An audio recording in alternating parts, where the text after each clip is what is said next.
بسم الله والحمد لله والصلاة والسلام على رسول الله أما بعد قال الله تعالى في القرآن المجيد والفرقان الحميد ولا تباشروهن وأنتم عاكفون في المساجد صدق اللہ العظیم۔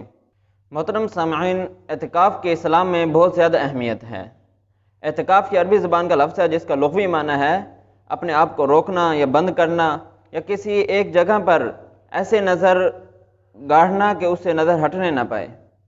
شرعی اصطلاح میں عبادت کی غرض سے مسجد میں اعتکاف کی نیت سے ٹھہرنا اس کو اعتکاف کہتے ہیں، اور اس پر پوری امت متفق ہے کہ اعتکاف افضل عبادات میں سے ہے۔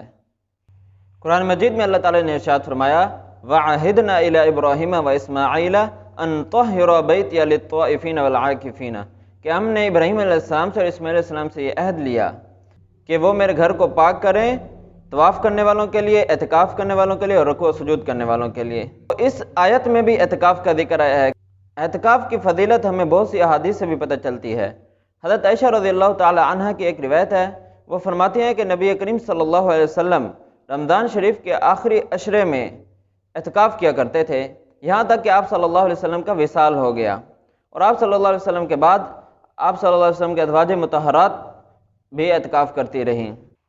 حضرت عبداللہ بن عباس رضی اللہ تعالیٰ عنہ سے مروی ہے، وہ فرماتے ہیں کہ نبی کریم صلی اللہ علیہ وسلم نے فرمایا جو شخص اللہ کی رضا کے لیے ایک دن کا اعتکاف کرتا ہے تو اللہ تعالیٰ اس کے اور جہنم کے درمیان 3 خندقوں کی دوری فرما دیتے ہیں، اور ایک خندق کی جو دوری ہے وہ مشرق سے لے کر مغرب کے درمیان جتنا سفر ہے اس سے بھی زیادہ ہے۔